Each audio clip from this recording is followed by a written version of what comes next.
Hi, this is Chris from Leicester Till I Die. Thank you for watching and listening. Have a very Merry Christmas and Happy New Year. Don't do anything I wouldn't enjoy.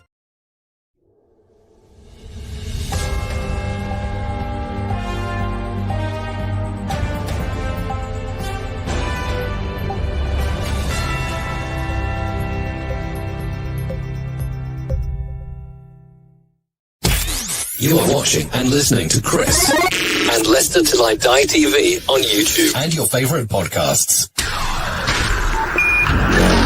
Are you ready? I'm saying, are you ready?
Watch us on YouTube. Listen on your favourite podcast platform. Or ask your smart speaker To play the podcast Leicester Till I Die.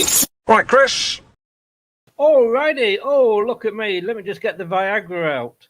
There we are. How are we doing? Good evening, good day, good morning, good afternoon, good night, goodbye. Hello, wherever you are. Welcome along. This is the preview show from Leicester Till I Die TV, LTID TV. Please, if you are new, do click one of those things across the bottom. And if you're feeling really generous, and let's face it, it is the season to be generous, click all of them. Subscribe, like, notify, and click the send me a tenner as well. It always helps. This is the preview show. There is a saying, beware the Ides of March. See, I am educated. There is also another saying, if you're from the county of Leicestershire, beware playing teams at the bottom.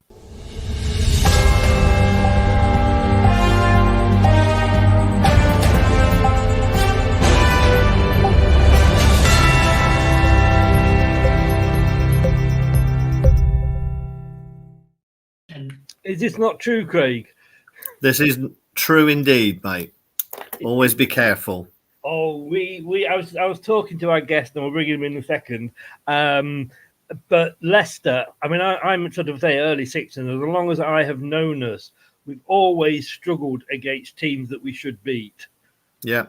I remember going back probably into the 80s, where I think we had Bournemouth at home at least 2, maybe 3 consecutive Boxing Days and lost 1-0 on each occasion. When Bournemouth were a team who we should be comfortably beating. But yeah, we do manage to throw all the form guides out of the window when it comes to, particularly around the festive season. So it all bodes very well. It does, doesn't it? Well, the other thing that bodes very well, when you do your history, history, when you search Wikipedia, you find out that we've actually played in the past, not only Rotherham United, but also Rotherham Town and Rotherham County. Now, I'm just a bit worried that all 3 of them are going to turn up at the weekend. Yeah. Tom, good evening, sir. Welcome along. Merry Christmas. How are you? Yeah, Merry Christmas to everyone. I'm good. I'm in good spirits, mainly because it's Christmas. Maybe not because of the game, but we'll see. Are you bringing all 3 teams along? Who the hell are Rotherham Town and Rotherham County? I presume you're of yourself. I think that's way before my time. I think that's way too early for me to say. Craig, do you remember them? No, not at all. Even I don't remember them. I don't even remember when Rotherham was a county. Oh, well, let's have it. Rotherham Town. We've last played them. We played 8 times. Last time was 1896. Just And of before course, I started you know what yeah. happens. If you're playing somebody at 1896, you know you've bought a very dodgy digital watch. Boom, boom. There we go. Tom, welcome along, sir. I was very kindly invited onto your channel last night. Give everybody a shout out. There is a link in the description below, but give everybody a shout out to sort of where they can find you and what you do. Yeah, so Matt and Mick, they both head up New York Talk. I've only been part of that team for a year, maybe. I'm a guest on there. I come in occasionally, sporadically. I'm sure you have that kind of vibe there here, Chris. We we've had some good seasons, some bad seasons.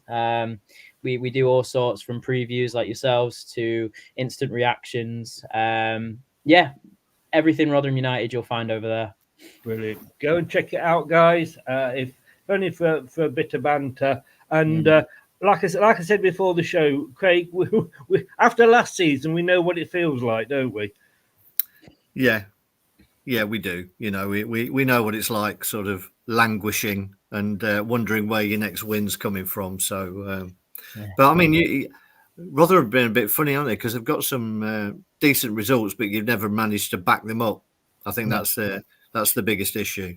Yeah, and sometimes our performances there and the results aren't. It's the way it is down at the bottom. Sometimes you get the standard of referee decisions in this championship, and you just have to go with the flow with it.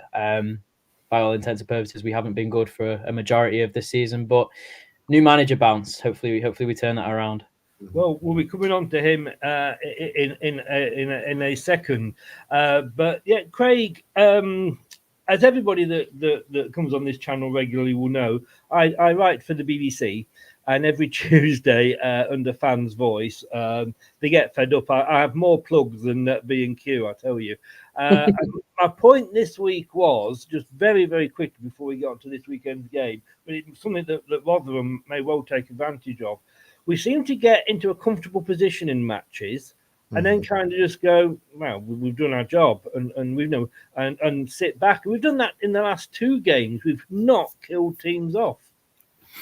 Yeah, I think our individuals. This is where, you know, usually when you're just a team full of, run of the mill players, runners, people who are quite happy to just fit within the system. I think they would probably just see a game out a little bit more. What we've got is, particularly in our wingers, are a couple of flair players who think when we go a couple of goals up, they can just turn it on and play their own game as if they're in the park with their mates. Start cutting inside and having shots from here, there, and everywhere. But it's not just them. We tend to over elaborate or we just lose that little bit of intensity, and we could play against Birmingham on Monday night. You know, we could have been, we could have lost a couple of goals, but we could have had 6 in the first half. You know, with a little bit more care and attention, picking the right pass at the right time. You know, we did for the goals, but we had so many other opportunities. But, those wingers were just in the mood, I think, that night. And so they were looking to get the glory themselves. And it came back to make for a fairly hair-raising last few minutes, that's for sure. And we've had that last couple of games now.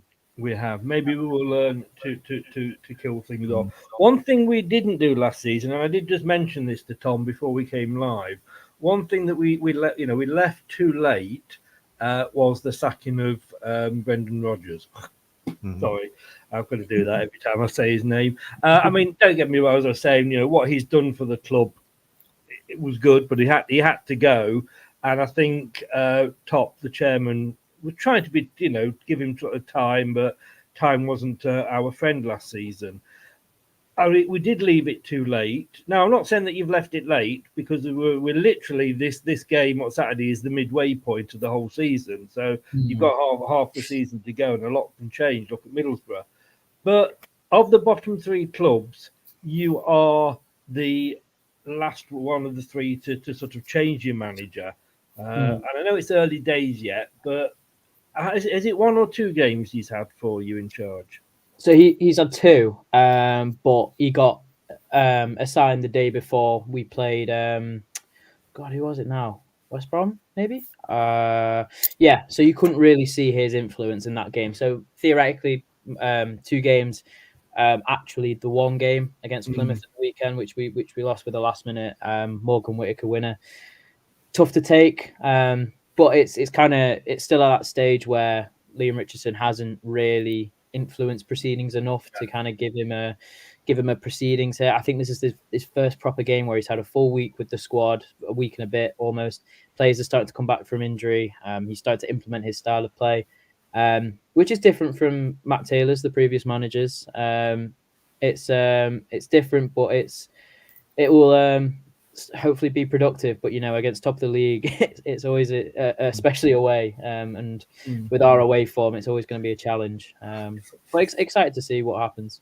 4 Tom, games in just over a week. Sorry, Craig. Yeah, sorry, I was going to say, Tom, forgive me for my ignorance, but where's Liam Richardson come from? Because in that picture, he looks like he won the raffle at half time to be manager. So, but I'm sure he's got some sort of background pedigree. Yeah, so he was Paul Cook's assistant at, I believe it was Accrington, Ipswich, Wigan, all of them, and he took over as Accrington boss for a while, and then he was with Paul Cook at Wigan. Cook left, I believe, and it was around the time where Wigan were kind of in a difficult situation behind the scenes. He took over as manager when they were bottom, if not second, third, in the relegation zone in League One. They were going through a real tough time behind the scenes, couldn't pay their players, all this, that, and the other. He got them out of the relegation zone within 5 games, I think it was, from the end of the season to his appointment. I think in 5 games he got them out of the relegation zone, and then his next season, full season with them. Bear in mind he's had to get rid of all his players to pay all the administration fees. He won the league. He beat Rotherham to top spot. Ironically, we finished second. Took them to the championship. Was in the championship with them up until about this time last year, maybe. I think it was this time last year. He went on about a run of 4 games where they didn't get a result or lost or something like that. And the new chairman that had come in had enough and decided to get rid of him and bring in Colo Torre, which clearly worked wonders for Wigan. Hey, we know too well about Colo Torre, don't we? Oh, I know. I was going to mention that. Yeah. So yeah, he's been out of management for about a year or so. I think it was 14 months or something. But he decided to take us back up. It's a tough job. I mean, I think when we sacked Matt Taylor, we had 30 games to go, and when he came in, we had 26. So that gap in between was massive, and we really didn't fill it well at all. It was our assistant manager doing a best job as he could. We didn't get really any results in that time. A couple of draws here and there, but maybe should have been wins. So yeah, I think a lot of the fan base is frustrated with the time it took to bring Richardson in, but I think in terms of his pedigree, he's obviously got a really good pedigree. Maybe not quite in the championship, but he's definitely up there. Decent background and pedigree for working with tight budgets, but getting the best out of the players he's got. So bodes well for you. Yeah, I've got to say thank you very much to Doug for the £5 there. All the best for you for Christmas, Doug. For yourself, Rebecca, and of course little baby Nathan, and for Hogmanay, seeing as you're up there in Scotland. Have a good Hogmanay as well. Don't do anything we wouldn't enjoy it. Yeah, I mean, what gets me here, Tom, is how long clubs, if any other business, and I think I said this last night on your channel, with any other business, if a manager or your boss that you've employed is doing things badly, you are watching that thing and think you're not happy with, and you have got a list, and we've said this, didn't we, Craig, with Leicester? Football clubs are so like businesses these days. When they sack a manager, why haven't they got somebody or 2 or 3 at least in the pipeline lined up, or that they've spoken to that might be interested? And like you said, those 4 weeks, we had a couple of games, didn't we, Craig, where we had old Muppet Edwin in charge. What was he called? I can't remember now. The assistant manager, Craig Sadler. Oh, right, yeah. Not Craig Sadler, what was he? It was somebody Sadler. I mean, more like Sandler, Adam. the comedian actor. It was Adam. Yeah. Adam Sandler. That's the Sadler. That's it. I mean, that must be very frustrating, especially in fairness to QPR and Sheffield Wednesday. They've both started to turn it around. Yeah, it definitely comes. A new manager boost is definitely sometimes what's needed in the Championship. It's very much a psychological league as much as it is a technical league. I think you can be the best technical side in the league, but you look at your big rivals, Ipswich down up there in second. Look on that team on paper, it's not it's all credit to them. It's not a team that you'd expect to be up there just based on pre-season kind of on paper squad. Mid-table, pushing playoffs potentially, but I feel like they got in such a psychological winning mentality that it's pushed them really far, and that they are potentially overachieving. We'll have to see. I'd love for them to stay up there as long as possible, but yeah, definitely a club that is benefiting from a psychological boost. So sometimes that's all it needs. Kieran McKenna is now one of the most wanted men in English football, simply down to the job he's done there. So I must admit, I was actually, when we got rid of Brendan Rodgers and we didn't keep Dean Smith going into the season, it was obvious we were going to get somebody else. Kieran McKenna was one of the two managers that I wanted to come into Leicester. Enzo was never on my radar, but shows. I don't think he was on many people's radar, was he, Craig? Very left field. Yeah, very much. And the thing is, we may have wanted him last season, but he wouldn't come. Because I think we'd identified him by all accounts, but he was in the middle of what turned out to be a reasonably successful season for Man City, and he probably didn't want to minor walk point away at the time, really, wasn't it? Yeah. So we were left with somebody who was prepared to fill a gap. So you never really know what's going on behind the scenes, and it would be folly for them to not have identified, who they would like. But yeah, I mean, Kieran McKenna was right up there on the list of most people. We didn't take that long, did we, to get Enzo in? And again, that makes me think that we'd identified him before that, and we'd sort of reached out and had some conversations because, I mean, he said that he had other offers, but ours was the project that excited him the most. So I'm sure the conversations were going on, way before his appointment. To say it, and I've just been sort of putting together, as we know, we talked about a year, a show looking back at the last year, and when you look at the mess that the club was kind of in at this time last season, because we hadn't spent at all. Well, this time last season, we were still doing the World Cup, I think, weren't we? But prior to that, we hadn't spent in the summer. It was all a mess, and Top's basically 0 to hero because he's got it spot on. Got the manager in, identified, as you say, probably talking to him, made that decision early, got him in, did the business early. 2 players we knew were leaving. We didn't hang about. We said, no, all right, you give us this much is yours. Probably could have got more if we'd held on to Maddison and Barnes, but they went out, and that gave us the time to get players in again very early and get them acclimatised to the club. Yeah, I'm going to say they came in for a lot of stick, and rightly so in a lot of areas. The the board, but it looked like they went back to their roots of identifying an up and coming manager, someone who had something to prove, and then. The second part of that, one is the appointment, and the second part is the trust of letting him get on with it, and backing what he wants to do and giving him the control.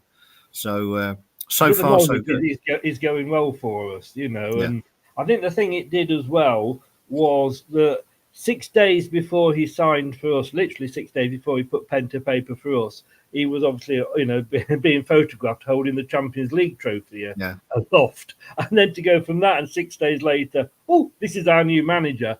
It suddenly gave the club, and like Tom said earlier, it is that new manager bounce. It gave us that feel-good factor, didn't it? Yeah, and I think, and you saw very early on, I went to the only pre-season friendly that was sort of nearby or that was available to go to, which was the Northampton one. Yeah. And it was quite clear there what he was trying to do. There were some players in some dodgy positions, but it was clearly a possession based system. And the fact that he's managed to get the players on board playing it so quickly, has proven in the points tally at the moment. It has. And despite what Boris said, who no longer is in the group because he annoyed me. But yes, it may be boring, but who cares when you're in the position we're in? Tom, I was going to ask you this. I'm going to say, what was the problem with Matt Taylor? And then you look at that, and I guess it kind of answers itself, doesn't it? What the best season form I've put up, I'm going to be honest with you. Yeah, no, not at all. Our away form is awful, absolutely awful, which is obviously going to please Leicester fans out there. We haven't won in away for over a year. Simply just, I don't know what it is. We've over on our Rotherham podcast, we spoke to Helen back about it, but nobody knows. We cannot come up with a solution as to why we are so poor away. And then when we're at home, the performances are there. We've gotten really good points this season against Leeds. I mean, I know we lost against you guys. I thought our performance was really good. But again, these results aren't coming with the performances at home. And then especially when your performances are as dreadful as ours away and you can't see points being picked up away, those points at home are vital. And it was a time for a change. I don't think we had much of a play style that we didn't have a plan A, B or C. And I think fans were kind of fed up of that. I think fans were fed up of kind of the games going the way that they are and no change happening. You come back to the definition of an idiot is someone that does something again and again and again and expects something to change. Not calling Matt Taylor an idiot, but he verged on it simply down to just doing the same things again and again and again with no real outcome. Does that remind you of anybody, Craig? Potentially, possibly. Yeah. I know. I'm just thinking of a previous incumbent of the manager at our place. Yeah, everyone has it. Yes, no, definitely. But yeah, I mean, am I right? Was it August 22 your last away win or something like that? Was I told yesterday? It was November 22, I think. Because I think we played. Sorry, I'm making it worse for you. Sorry. It was Sheffield United away, which was a huge day for the club. Obviously beating a team of Sheffield United's calibre at Bramall Lane. Yeah. Big rival, big derby as well. And yeah, stuck with us ever since because that was the last away win. I think we had two last season. One against Stoke. So yeah, it's not a very pretty sight when you look at our away records under Matt Taylor. I suppose if I say to you your hopes for the season, and I'm not being patronising it all, but I guess it is just staying up. Staying up, yeah. I think a lot of people would have taken that before the season as well. I don't think that's a goal that's changed or a mentality that's changed, but I think we had a lot more hope going into the season than we do now. I think for a lot of fans now, it's let's get one more win before the season's done. Yeah. It's gotten to that stage, but it's a new manager can revive a lot of things. I mean, I was going to ask you guys this. Liam Richardson's come in as our head coach now. Seems like we're having a bit of a restructuring. I didn't know if Enzo is he a head coach or is he a manager? I don't know what the difference is, but it seems like a lot of teams now are opting for a head coach. I will pass you over to my wise old owl who knows these things. I've got to be honest with you. I always presume it's whoever it is. I just call them a manager. Yeah, well, we were surprised as well. Yeah, it was. It's It's a weird turn of events, but it seems to be that we're having a bit more of a restructure now, which the fans are liking. Still in the dark about it all, not sure what's happening, but it seems to be more football focused, which is always nice. Craig, would you say he's a manager or would you say he's a head coach? I'm not sure, to be honest. I thought he was brought in as manager, and I think he's got a lot more control than just a coach. And I know sometimes people prefer one title over another, but I think he is implementing his thoughts and his football style throughout the club, not just at not just at first team level. I think he's worked very closely, not only through the men's side. I think he's worked very closely with Willie Kirk, the women's manager as well, to try and have the players at all age levels playing this style of football so that they can come through the system and fit seamlessly. So I think he's got a broad portfolio of. I've just asked my very, very, very good friend, Mr. Google. Yeah, I've gone on to LCFC.com. His actual title is First Team Manager. right. Okay. So there we go. But I mean, Craig, that's I mean, it's a strange thing to find in football, but that is common sense, isn't it? Having the players that you're hoping to break into the first team playing the same style that the first team is playing. Yeah, it seems obvious, doesn't it? Yeah. But I think the problem is sometimes there's not the longevity of a manager to implement that style. I think they do it more on the continent, where you see a lot more internal appointments, particularly in the German clubs. They'll have the next one lined up. It'll be whoever was running the under 21s. The bigger clubs will obviously look broader, further afield. But I think it's more accepted on the continent that there is a structure to the club and the way that the club plays, an identity to the club. Whereas over here, I think we've been slow to catch up on that, and the identity and playing style is of the manager, not of the club, which doesn't make any sense, because if you're appointing one manager and it's going to be interesting to see how Forest react.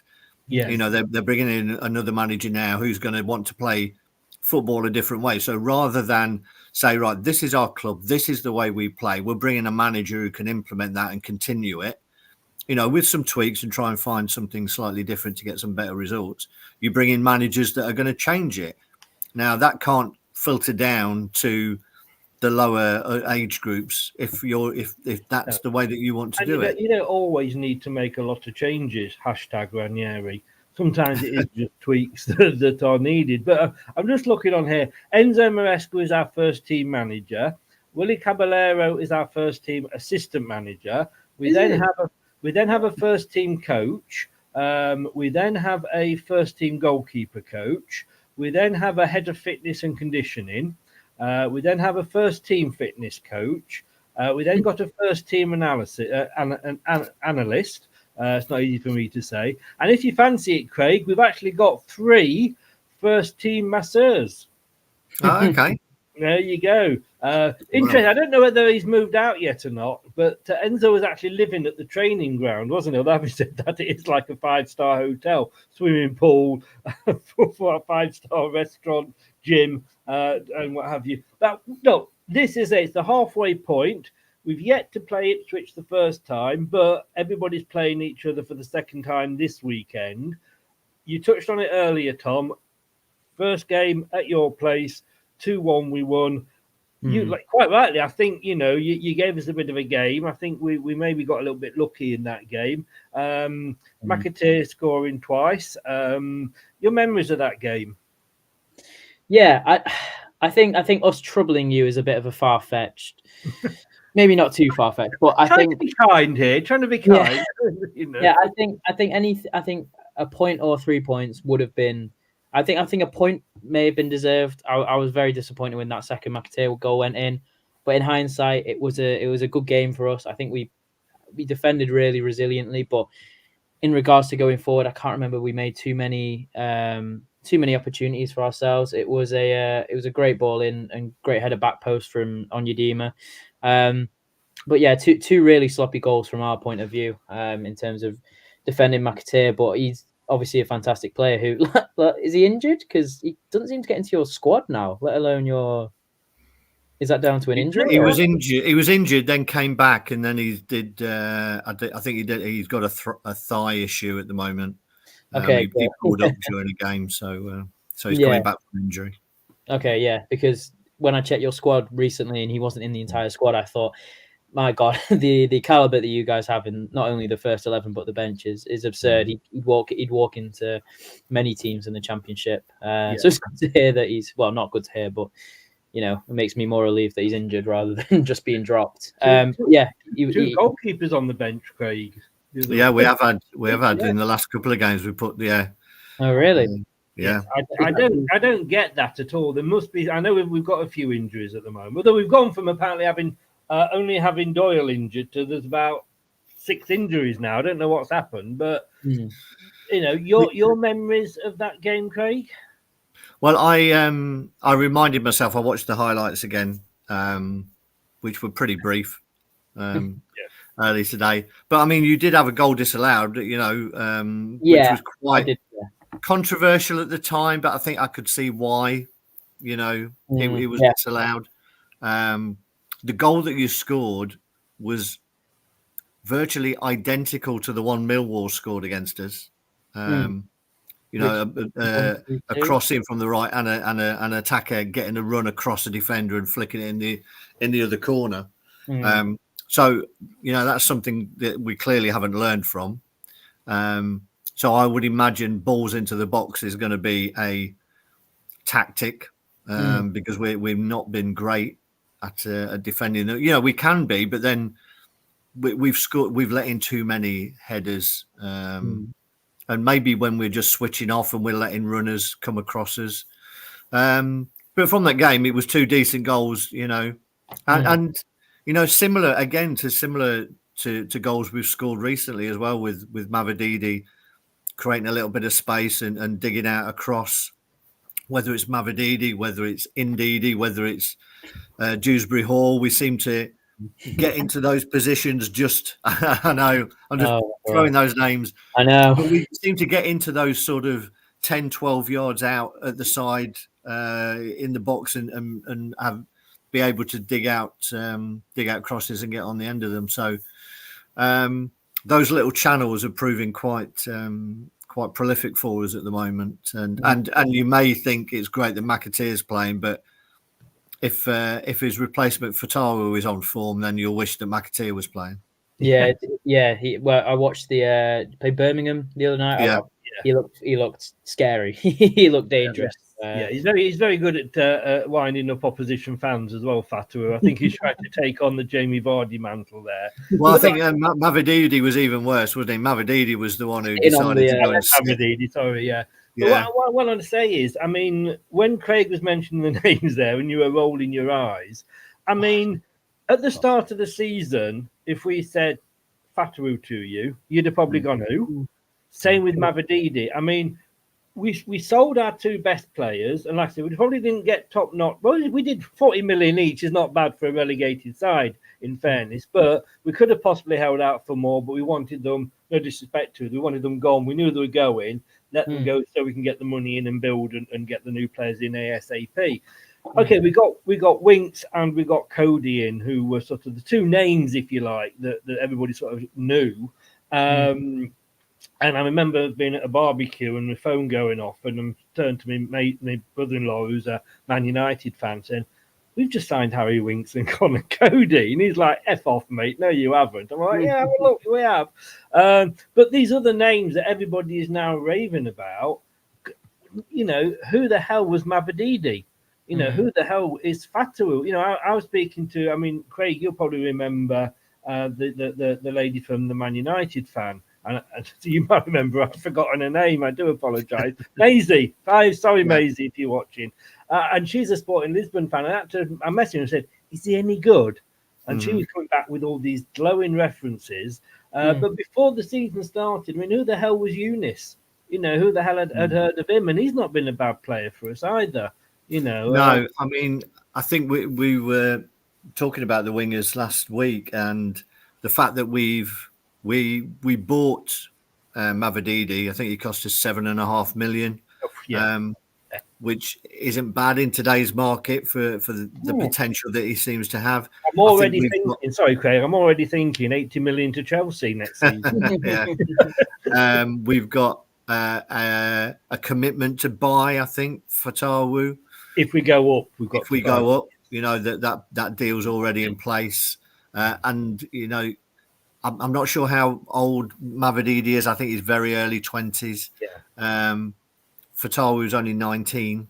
So you've got potential from both of those. At the level that they're at the minute, you would think if they keep their mind and their head in the right place, and they've got the manager to do that, I think, then it's only onwards and upwards for them. Did you see Mavididi's comments, I think, yesterday or today? He's absolutely loving his football. Yeah. He's come out and said he didn't know that there were different ways to play football. Yeah. He's learning so much.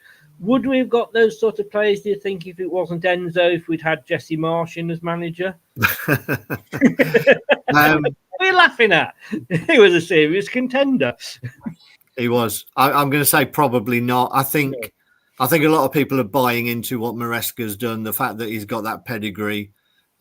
Even though, people forget he was only with Man City for a season. But I think he was a good player, a technical player at the time. Yes. He's got a clear way that he wants to play, and people buy into that. But I think they're buying into him as well. I don't think anybody's got a bad word to say about him as a man, and the way that he looks after these young players and tries to steer them right. It was interesting I think, wasn't he? Sorry? Well, he was at West Brom, wasn't he? He was a player at West Brom, yeah. And I think so he was interesting. He go to West Brom because he wanted to learn about English football, and they were Championship at the time. And he thought it was a good move for him, and then he went to Juventus. But it was interesting from the Birmingham game and Mavididi's actions, shall we say, after he'd scored and he went and sat on the wall in front of the fans. And I know Rooney was asked about it after the game, and he was like, I've got no problem with it. He said, in a couple of weeks, it might be one of our players doing that. It's an emotional game. I haven't got a problem. People celebrate. So no worries with that. And it was actually Maresca. It was his own manager who called him out on it and said he's got to learn.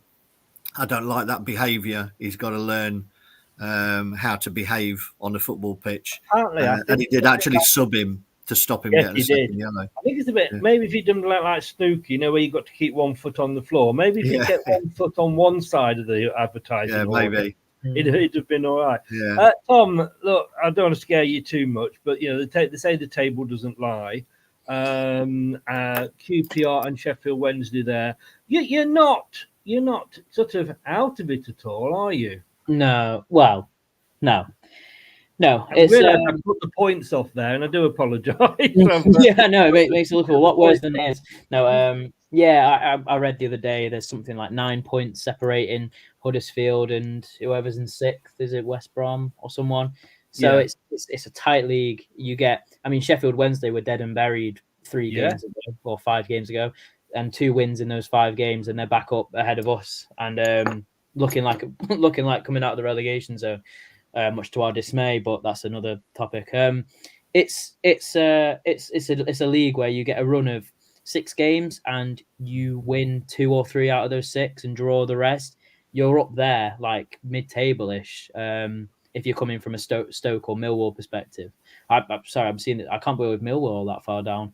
Millwall are on 22 points. The thing I'd say here is that I've noticed for yourself, Huddersfield, Millwall, Stoke are all dropping like a stone. Yeah. QPR and Sheffield Wednesday have turned it round. I look at QPR, 3 wins and a draw in the last 4. I look at Sheffield Wednesday, 3 wins and a draw in the last 4. Yeah. I look at Rotherham, 1 draw. Yeah. And that's the cat. And you are currently 9 points, like you say, off Huddersfield. And if you don't start getting points on, that's just going to get bigger and bigger and bigger, that gap. And then you're going to start looking at, well, how many games have we got left? Yeah. Well, Chris, can you just put the Samaritans number up at the bottom, please? Just for any Rotherham fans watching. Yeah, I'm gonna say you're just reeling off all these facts. It doesn't look funny you should mention that. There we go. There we go. There we go. Just that is the actual number, by the way, just in case anybody does need it. Yeah, no. I'm just saying. We had this last season, didn't it? As you get further into the season, and you're thinking, this is going to be difficult, and we're not looking at mid-table here. We are just looking at survival. I certainly was last season, And like I say, this is why we can sympathise and empathise in the Craig, because this is how we were last season. Towards the end, it was like, how many games have we got left? Who have we got? Who we're playing? How many points can we get from these games? I think it was every other week I was doing a prediction league, like how many points we can get from the last games. I think Brad had got us qualifying for the Europa League the way he was going. It's interesting looking at that. I can't remember if Swansea have, but everyone else has changed their manager. Swansea are in transition. They've still not got one, which is a positive thing for us because But everyone else, already, only just halfway through the season, everyone else has changed. Yeah. Including Birmingham. How was it going for Birmingham? They were better off under the old manager. I think they'll be all right, though. I think they'll be all right. I think the signs that he's got them playing more the way he wants to, whether it's long term and it's not necessarily going to get them into the promotion places, but I think they'll have enough, and you would expect them to reinvest in the January window, I think, with the investment that they've got. Yeah. Anthony's in, so big up to Anthony. He was our he won the Christmas quiz trophy again yesterday. So I'm sure he's not coming to gloat at all much. Apparently, I don't want to go into too much detail because this is the preview show, so we're not really going into too much detail. But Iheanacho, apparently the rumours are now it could be Villa that's interested in him. Currently, at the moment, to be honest with you, the way I'm thinking of it, very very quickly, Craig. If he goes and if he goes and Daka stays at the moment on current form, I wouldn't moan. No, I think so. I mean, you're going to lose him for pretty much a big chunk of January anyway with the African Cup of Nations, as we're going to lose Daka, as we're going to lose Fatawu as well. So that's a little bit of a concern. And indeed, yeah. So, we got Sutar. Yes. No, I like that look on your face. He's Australian. He isn't going to play in the African Cup of Nations. He hasn't suddenly said he's got a grandmother who's Ghanaian, but he apparently the Asia Cup or something he's played at the same time. So, okay. We are going to lose players, and Iheanacho really. I'm surprised the likes of Villa are going to come for him. But if it's a decent fee. He's out of contract at the end of the season anyway. I would imagine that Enzo has already scouted replacements, so I don't think it's talking behind the scenes. Look, we know that they did it with Chowdhury, and look, if we keep him till the end of the season, despite what I said about Tielemans last year, but if we keep him till the end of the season and let him go, but we get promoted, the money we get from the promotion is going to be a lot more than the money we get from selling one player. But look, I'm going to make it better for Tom because you made me feel really bad now about this. So I'm going to make it feel better. Let's show him the top of the table. There we go. You left the points on this time, did you? I did, as it happens. That was a Freudian slip, and I promise you I didn't do it on purpose. Maybe I was just being kind to you, Tom. I know. Thank God you didn't. When you look at that, I said to you, look. You remember the first game, and it wasn't a whitewash. It wasn't the easiest of games. We struggled against Sheffield Wednesday when we were top and they were bottom. You must take some hope that football isn't played on paper, and anything can happen. You've got to take some hope from that, haven't you? Yeah, of course. And like you were saying, you guys really struggle with balls into the box. I know Vestergaard's a big man. But Wout Fass doesn't seem as much as an aerial threat, and I think that's the way that Richardson wants to play is get the ball wide, get the ball in the box early, cause issues. Defenders never like defending their own 6-yard box. It's just a fact across all of the EFL. So I think that's the way that we're going to do it. We tend to do well as well against possession-based teams. I don't want to talk too much, and then we get an absolute hammering on Saturday. But yeah, I don't know. It's a game which will be maybe not entertaining to watch, but interesting to watch. I'm interested to see how we set up, and I'm interested to see how you guys set up as well. Well, I was going to ask you that actually. How do you think you will set up? And I guess it's a little bit more difficult for you with the new manager who's only had one game. Yeah, so we started the last game with a back five, mainly due to injuries. We've been really struggling at centre half this season, so we started with a back five, which I can see him doing again. We play with full backs at wing back, which I know sounds normal, but these guys are full backs. They are not, attacking wing backs. So trying to get the ball to them early. We'll try and get the ball up quick as well. We have a quick and tall strikers. You would say, they're gonna harass you. They're gonna put you under pressure, but we're also not gonna come out and expose ourselves to a counter. It's gonna be very much we kind of sit and wait for an opportunity to press. If it doesn't come, then we're happy to let you come at us and sustain the pressure. It should be interesting. In a game against Plymouth, we had a man sent off, which never helps. I don't know if you guys have seen the red card, but it's very clear that Daniel Ayala did not want to play on Boxing Day. He very much got himself sent off that game, which is pathetic from a professional point of view. So he's left us without a centre half at this weekend, which is going to suit you guys a lot more. Good news. Good news. Yeah, I can see us playing a back five. Is basically all that. 5-3-2, I believe it is.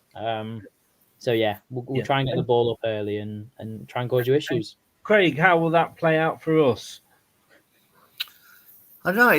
It depends. I mean, what we've played against recently is teams who wanted to press us. Wanted to press us in our own half, which does cause its problems. Because we are adamant that we're going to play out. So, we can be a little bit sloppy.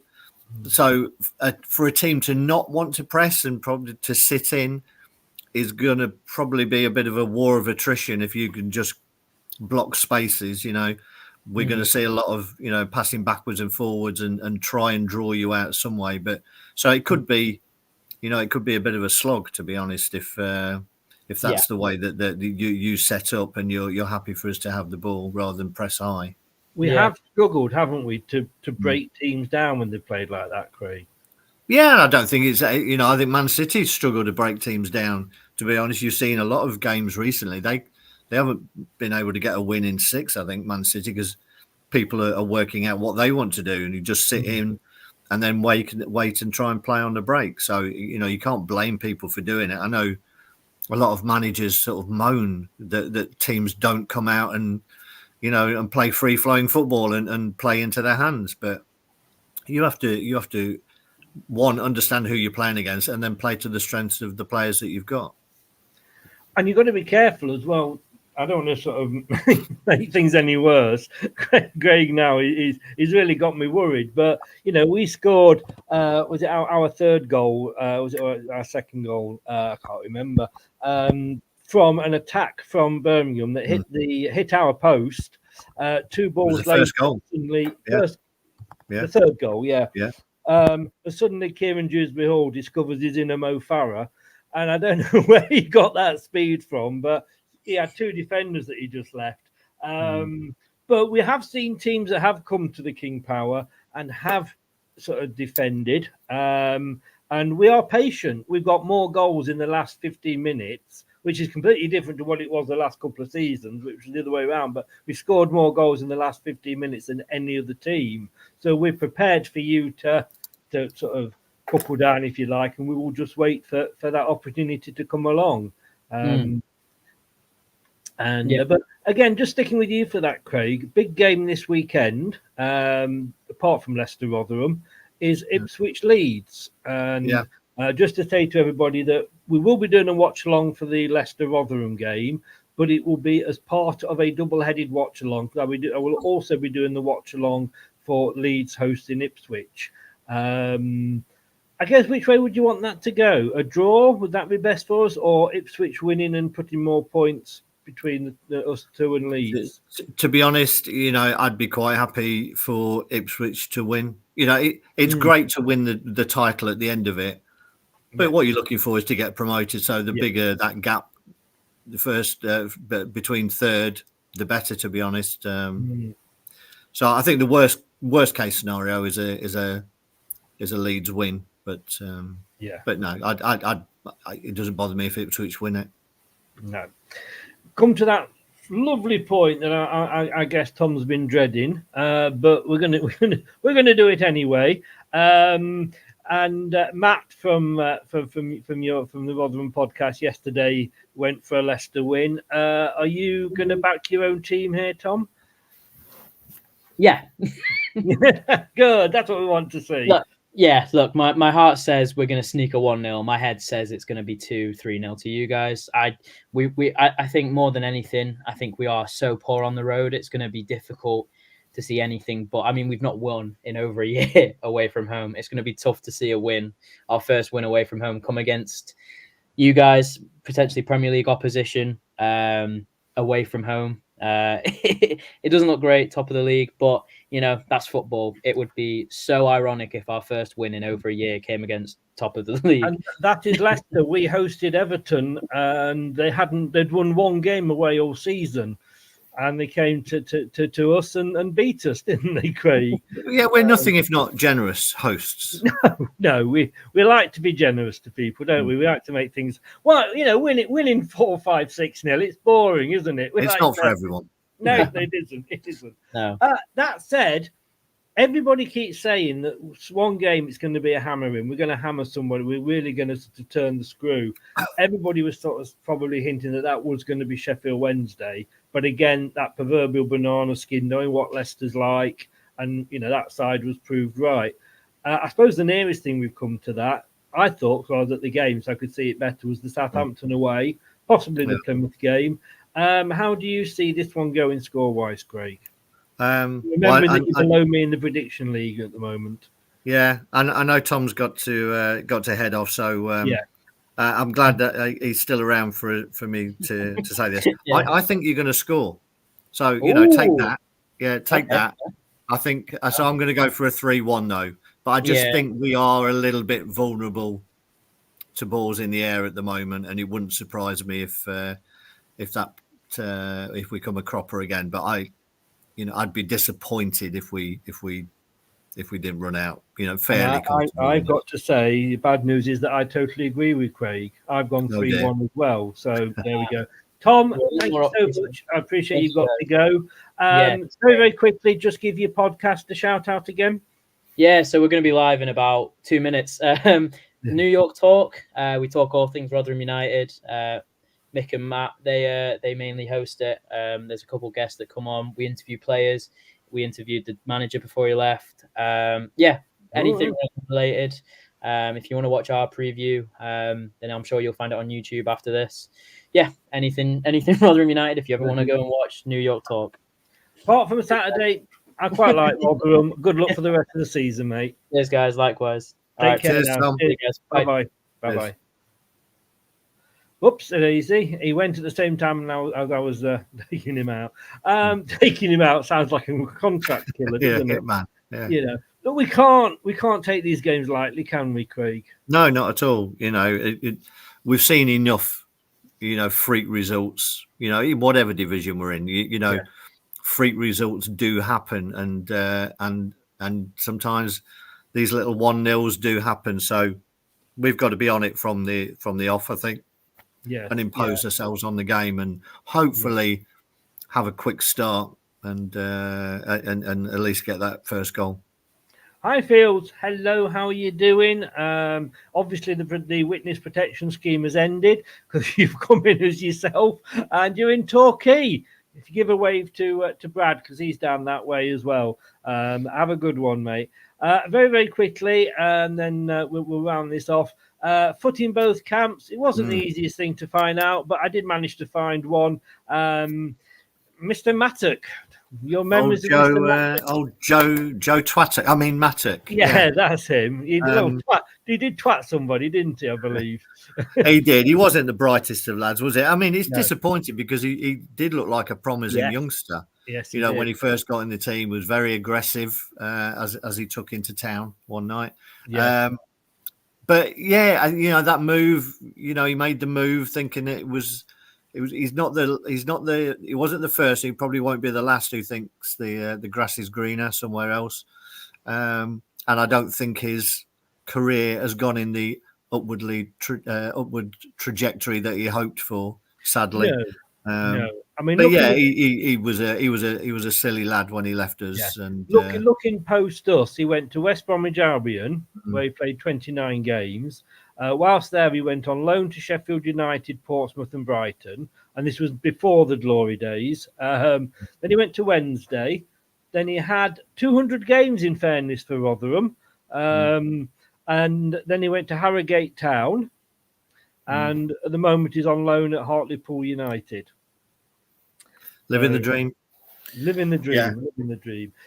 Melina, good evening. How are you? Nice to see you. Thank you very much for popping in. Hope you are well over there in Canada. Stay you. safe, Melina, and have a good Christmas.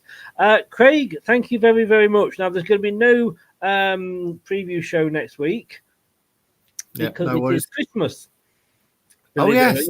You may have noticed the shops may just have started to put a few Christmas things up, but we've got the prediction show tomorrow. And what we're doing with the prediction show now, I'll give everybody a quick shout out while we're in, is we're only going to be doing 1 week at a time. So when it is a double header, as it is this week, because obviously we've got Boxing Day as well, then we're not only going to do the one show, because when you're doing 2 games at a time, it's purely sort of, wetting your fingers, sticking it in the wind to see which way it's blowing. So just put them in the prediction league if you're in that as well.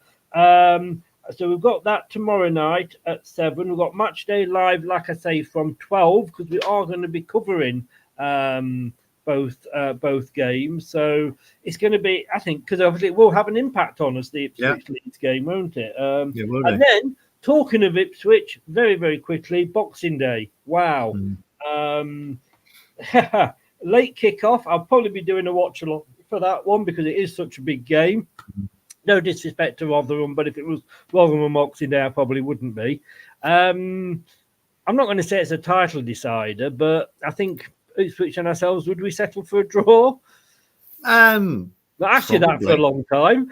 Yeah, but probably. I think a draw is kind of no real damage done. Other teams are going to drop points. I was looking when you put the table up. At the start of the season, we all wanted promotion. Our minimum was playoffs. Yeah. We're 22 points clear of 7th. And I think we look at that third and say that's the gap for automatic. But if you go back to what our expectations were, our hopes were at the start of the season, we're 22 points clear of the playoffs. So anything now, sadly, is going to be a disappointment because, we should be able to coast through the rest of the season and still be in the playoffs. I was but actually that would be a massive reading a bit on Leicestershire Live, and I have a feeling that they're only going to let you actually share so many posts before you have to sign up for it or something. So that could be ending soon, exactly. But they say 6 more wins and we could be home. I mean, that's maybe taking it a little bit too far. But I actually, because I was writing my bit for the BBC, and I was basically saying last 2 games 3-1 up, we've looked comfy and we've made it difficult for ourselves at the end. And the guy at the BBC was sort of saying, like, because we sort of have a little bit of a 2-way email before it goes live, and he's sort of saying, like, how can you complain? And I went, exactly. I said, this time last year, that problem would have been a first world problem, and yet this season, that as we got to the point where that is annoying, and anything that isn't top 2 now, and it will be disappointing. Yeah, I mean, 2 things. We're British and Leicester City fans. We have to find something to complain about. That is the law. So very true. Yeah, but you're right. It is at that point now. If that gap was starting to be eroded, then I think we'd all start getting a little bit nervous. I remember when we played Leeds, if we could have beaten them, I think we would have gone 17 points clear. We didn't, and I think it went down to 9 or 8. But we're back at sort of 13 or so now. So we've the thing is, in the past, you would have think that we wouldn't have been hanging on to those leads, and we have hung on to the leads, even though we've made it more difficult for ourselves. But we do always look like we've got goals in us. So hopefully we just continue this trend in the second half of the season with maybe 1 or 2 more players coming in January. So that's another show for another time. I think we do need that improvement, because I think if we play as we did at times against Birmingham and other teams, against some of the Premier League teams, we will get smashed ourselves, and that's the worrying thing. Craig, thank you so very much for everything you've done for us this year. You're very welcome, mate. Appreciate it. And thank you for always coming on and occasionally very last minute and digging me out of the poo-poo. And have an absolutely fantastic Christmas to you and your family. Don't do anything I would enjoy, but do have I'm sure you will be having a little bit of the old Advocaat warnings. I may dig out the old snowball glass. Yeah. Hey, do what I was watching yesterday. Do you remember Baby Sham? Oh, I do indeed. The one of them was on a show that was remembering the 70s and 80s. So there we go. What does that say about us? But all the best to you and your family, mate. Have a good Christmas, and come on, you foxes. Yeah, you too, mate. Have a great Christmas. Again, you and your family, and anyone else who's watching. Hopefully you have a really happy Christmas and plenty of Leicester City points to raise a glass to. Let's go fill our stockings and empty our sacks, as they say. Yeah. On that note, all the best, mate. Cheers. Thanks, mate. Thanks to Craig there, and thanks to Craig for everything he's done for us this season. He really, really is our wise old fox. And thank you, Nate, for that, saying another good show. And thanks to Tom. His link for his podcast is in the description below, so do please go and check him out. We will be back tomorrow, like I say, 7 o'clock. Hopefully, Brad, if you can get a signal down there in Cornwall and at St Ives, and also with Ant from all the best, mate, all the best, Craig, with Ant from Ant's Leicester fan channel. And can I just say, by the way, Craig, who was above me in the prediction league, what can I say? He was coming for me, and he's back down there now. Yes, you may well hang your head in shame, young Mr. Bird. I'll tell you. I've just been doing the table for this week. That's all I'll say. On that note, everybody, Merry Christmas. Take care if you're not going to be in tomorrow, and we will see you tomorrow at 7. Bye-bye now. Thanks for watching, and thanks for listening if you've been tuning in via the podcast.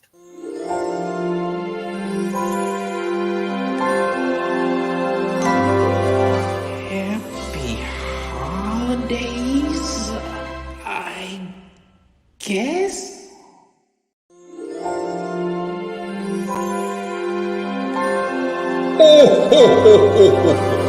Thank you for watching. Have a Merry Christmas and a Happy New Year. That's all, folks. Thanks for watching Leicester Till I Die. This is Chris saying goodbye, and see you next time.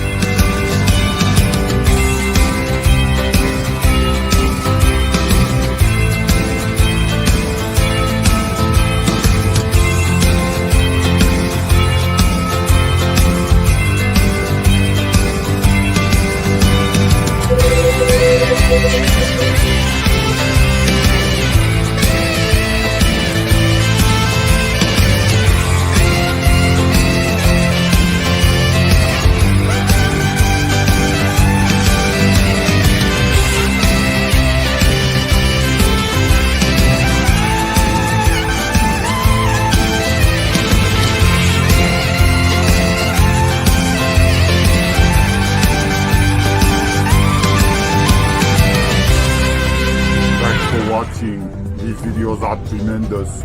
You better like them too, or I'll be back. Leicester Till I Die TV. They think it's all over. It is now.